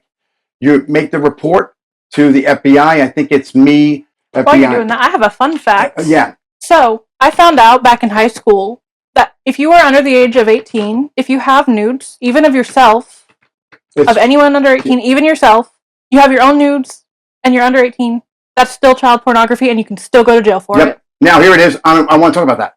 It is the IC3, and that's a C as in C. IC3, that is a direct link to the FBI to file a complaint. It is a federal felony for somebody to do that. Now, I want to tell you something else. As someone, as a lawyer, as someone who writes and teaches this stuff at university level and worked in it and knows a lot about it. 99% of these people that do this to you folks, and I'm looking at the TikTok camera, I need to look at the iHeart camera too. They're not going to do anything to you. They're not going to exploit you. Let's be real, because the second they expose your photos or whatever it is, there's no money in it for them. What you need to do is you need to recognize your rights. You need to identify that to the perpetrator that's doing that to you. You need to tell them they're committing a federal felony and that you are preserving your right. And then you terminate that conversation, screenshot everything you can. If you have an iPhone or another phone and an iPad, do not take the other device and film yourself. So this way, nobody can say, this is good stuff here, folks, good legal stuff. So nobody can say you altered the messages. You take your iPad, if it's an iPhone, I'm an iPhone guy. You have your iPhone in front of you, and this is where the messages came. Take your iPad, and maybe even a third person, or if you don't want anybody else to know, your other one, and record yourself screenshotting and forwarding it to the I3C website. That will preserve the evidence and preserve your rights. And 99% of the time, they are not going to release your information and do that because, bottom line, they make no money on that if they do that to you. So now you were saying something right before, to go back, what were you saying previously? I was saying that I found out that if you have images of yourself, if you're under the age of 18 in the picture, even if it's yourself, even if you're still under the age of 18, that's still child pornography. You can still go to jail for it. Yep. You can still be put on a watch list for it. Yep, absolutely. Wow. And here is another fun factoid, especially with iPhone, that the newer iPhones, if you're an iPhone 17, so if you're operating on an iPhone 16, once you go to an iPhone 17, folks, even though iPhone is telling you that your phone is encrypted, end-to-end encryption, et cetera, the iPhone 16 has Apple Intelligence built into the phone, and you cannot turn it off. The Apple Intelligence is, I'm looking at both cameras, I'm getting cued at every camera. The Apple Intelligence is looking at your messages before you send them. They are reading your emails, your text messages, and your pictures before you ever send anything to the cloud. So I have to say, honestly, what does encryption matter? Because it's already seen and done, and they already have it. So keep that in mind when you're going to convert to the iPhone. I would check out either the unplugged phone or ghostphone.co. Two good phones. They operate using not Linux. They operate on different browser that is not Google, Google checking everything, and not Apple. You can use everything else on it. One is Unplugged. It's Eric Prince's company, former CEO of Blackwater, and the other one is ghostphone.co. Graphene OS. Graphene OS. It is an operating system. Basically, they de-Google a phone.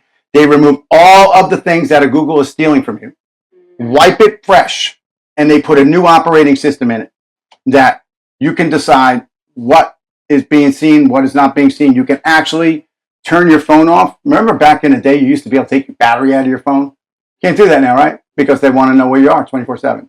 When you get one of these phones, you can kill the battery. You can kill the battery. I can't even reach the battery component. And you know what? I've actually figured out how to take the battery out of Apple. I don't have They don't want you to do that. It voids the warranty. So in Apple, I didn't do that. I'm liking these roundtable. What do you guys think? I like it. Right? This has been fun. It's been different. It was good. So usually I'm just sitting there waiting for an issue to happen.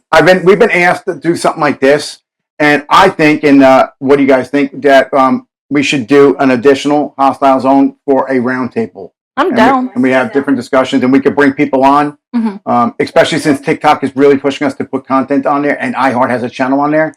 and they want these segment pieces, maybe people will leave comments and want to come on and tell their story or give information. That's great. So I want to one little last segment on this roundtable before we close out. Okay. I want to talk something that's important to all of us: mental health crisis and our social breakdown. Absolutely. Adults, anxiety and depression, 30% increase in adults. Significance. Over 49,000 deaths annually were contributing factors to social isolation, economic stress, and digital exposure, which is what I just mentioned a minute ago on the TikTok. Oh, yeah. And lack of access to care, which is why we're working with one or two people to get a program for mental health. I don't want to name which one because I'm not sure which one. And then there's still that stigma of receiving mental health. Yeah. Right? And it shouldn't be. Mm-hmm. I mean, I think everybody now is a therapist. I mean, so I think something's wrong with you if you don't. I don't currently, because I got mine through university, and when I graduated, I just never found a new one. I probably need one, though. I told you get the benefit here. I just haven't got around to finding one around here. I actually pushed some more. You were the reason I had a union discussion with them this week, actually, over some additional benefits. Don't think of it this way, but like either way, like taking medicine as prescription, like it talking to a professional with no judgment, and it is mentally. It does something to your brain that makes you have that. Well, you just disclosed something on here that I've been bothering you, right? Just talking to a friend and that friend says the wrong thing, that can do more damage than the initial issue in the first place. Yep. And it may not even be something malicious. It may be well-meaning. Right. But this is not a real-life example for something that has happened to me, but it's happened. If I'm going through something, say, a miscarriage, and I am telling my friend this because it's hurting me and I want support, and they say something like, oh, it was in God's plan or something like that. That's going to make me feel worse. Yeah. Or they're in a better place. Yeah. Nobody wants to hear that. You lose someone and they say it's in a better place. That's not helpful. It might be helpful to the person saying it if someone told that. Sometimes people just don't know what to say, and sometimes it's just better to keep your goddamn mouth shut. And even if you went through that situation, you don't know what they were feeling because not every situation is different.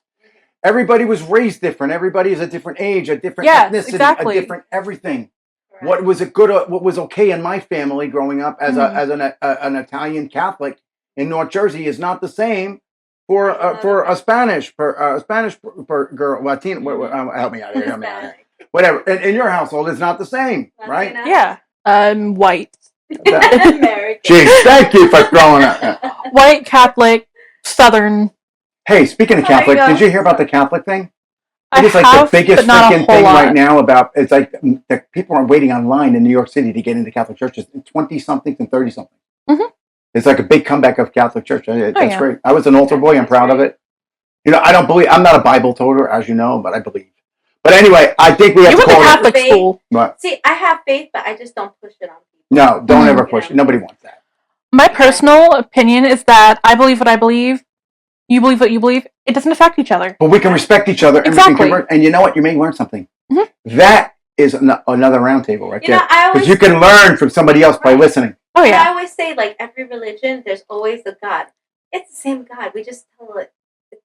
And if you come back, the name differently. If you come back to the hostile zone for a Wednesday night show, we're going to talk about non-human intelligence, alien life potential. I think that's a Scientologist's God.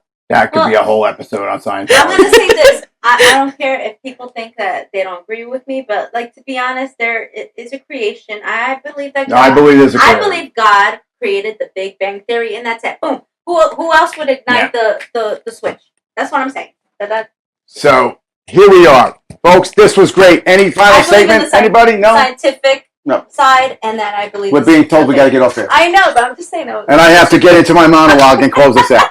Rose, thank you very much. Carrie, my executive producer, who bounced out a little early because we went a little long. Miss Bianca Sea, it's always a pleasure. Thank you. Are you going to be able to... A little, he says. Yeah. Are you going to be able to hit the ending credits when we're done? Okay. So, it's a wrap. That was tonight. No script, no prepackaged BS narrative, just a room. Different perspectives, different experiences. Some agreement, some disagreement. Although I honestly think we were mostly in agreement. But I'm thinking if we do more of these roundtables, we will disagree, and I want that.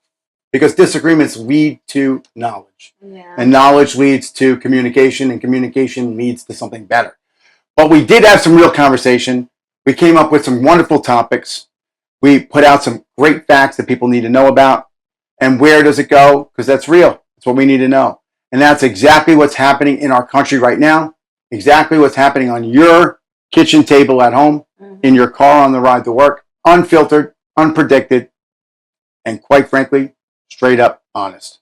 So what you heard tonight, that was a conversation that's already happening. We brought it to the open, and we didn't even barely scratch the surface. This was a different type of episode, I have to say, and yeah, it's been pushed on us, and we like it. We're going to do it.